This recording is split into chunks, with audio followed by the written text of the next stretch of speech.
শুভ সকাল বন্ধুরা, তোমরা সবাই কেমন আছো? আশা করি সবাই ঠাকুরের কৃপায় ভালোই আছো। আমিও ভালো আছি। চলে এসেছি আজকে আবার দুপুরে রান্না করতে। দেখো আজকে আমি কি রান্না করছি। এই দেখো এখানে মুসুরির ডাল সিদ্ধ করে রেখেছি। এটার মধ্যে এখনও ডালটাকে ভাঙা হয়নি। ভেঙে দিয়ে পরিমাণ মতন হলুদ, নুন, স্লাইট একটু মিষ্টি দিয়ে এটাকে ভালো করে ডাল কাটা দিয়ে ভেঙে নেবো। আর এই দেখো এখানে গরম জল করে রেখেছি, গরম জলটা মিক্সড করে নেব। আর এই দেখো শুকনো লঙ্কা আর পেঁয়াজ দিয়ে ডালটাকে ফোড়ন দেবো। পাতলা করে মুসুর ডাল গরম গরম ভাত দিয়ে ভালোই লাগে খেতে। আর কি করছি দেখো, এই যে সবজি কেটে নিয়েছি, আলু, কুমড়ো, বিন, কাঁচকলা, এই সব কিছু দিয়ে। আর এই দেখো এই যে চিংড়ি মাছ, হলুদ নুন মাখিয়ে রেখেছি। চিংড়ি মাছটাকে ভেজে নেব নিয়ে, আর এই সবজি দিয়ে আজকে চিংড়ি মাছ দিয়ে তরকারি তৈরি করব, সবজির তরকারি। আর এখানে ডিম নিয়েছি, ডিমটাকে অমলেট করে নেবো। যে পেঁয়াজ লঙ্কা কুচিয়ে নিয়েছি, এ দিয়ে ডিম অমলেট করে নেব। আর এখানে এই যে তরকারিতে দেবো বলে কাঁচা লঙ্কা, রসুন, আদা, জিরে এসব একসঙ্গে পেস্ট করে নেব, নিয়ে এই সবজিটাকে মধ্যেই দেবো। আজকে আর বেশি কিছু রান্না করব না, আজকে এই রান্না করবো বলে সব গুছিয়ে নিয়েছি। এবার আমি রান্না শুরু করব। এই যে আমার ডাল কাটা দিয়ে নিয়েছি, আর এর মধ্যে হলুদ আর স্বাদ অনুযায়ী লবণ দিয়ে নিয়েছি। এবার ফোড়ন দিয়ে নেবো। এই যে কড়াইতে তেল দিয়ে দিয়েছি, তেল দিতে গেছে। প্রথমে শুকনো লঙ্কা দিয়ে দিলাম। লঙ্কাটা ভাজা হয়ে গেলে একটু পেঁয়াজ কুচি দিয়ে দেবো।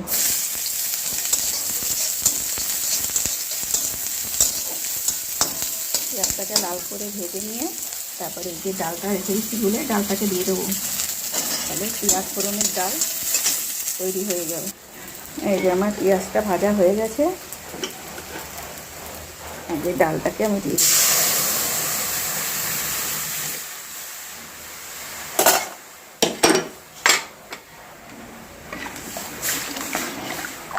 ডালটা একটু ভালোভাবে ফুটে গেলে আমার ডালের রান্না রেডি হয়ে যাবে।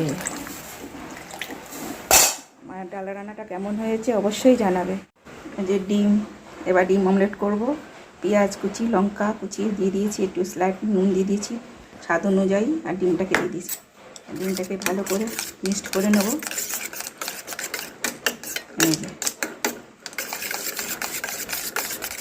এখান দিয়ে তেল গরম হয়ে গেছে, এবার কড়াইতে দিয়ে দেবো।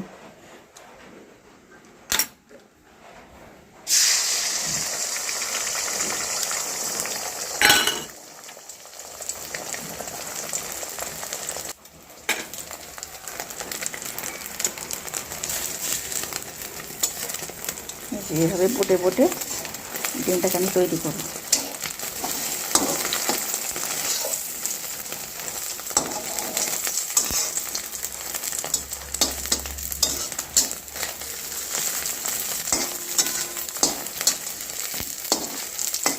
পাটিসাপটার মতন এইভাবেই আমি সবকটা ডিমকে অমলেট করে নেব। যে আমার ডিম অমলেট রেডি। এই যে আমি চিংড়ি মাছটা ভেজে নিয়েছি, আর এই যে মশলা তো পেস্ট করা আছে। কড়াই বসিয়ে দিয়েছি, তেলটাও গরম হয়ে গেছে।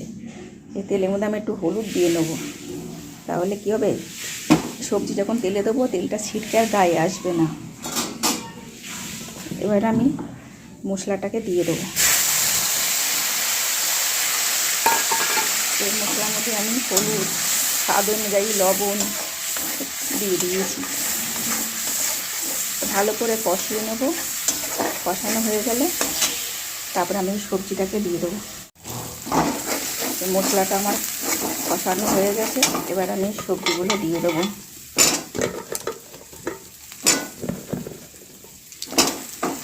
ভালো করে সবজিগুলো দিয়ে নেড়ে চেড়ে থালা দিয়ে ঢেকে দেবো।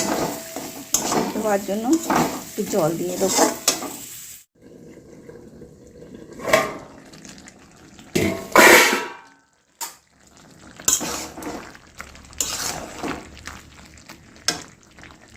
এই যে আমার সবজিটা সিদ্ধ হয়ে গেছে সব। চিংড়ি মাছগুলো ভেজে রেখেছিলাম দিয়ে দেবো।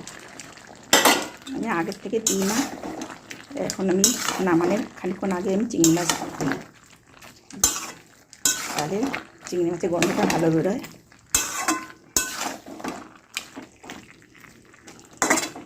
আমার সবজি হয়ে এসেছে, একটু নাড়াচাড়া করে নামিয়ে ফেলবো।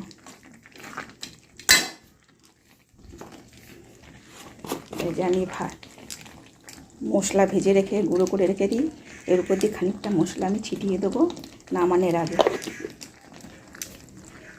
আমার সবজি তরকারি রেডি হয়ে গেছে। এই যে ভাজা মশলাটা আমি উপর দিয়ে দেবো।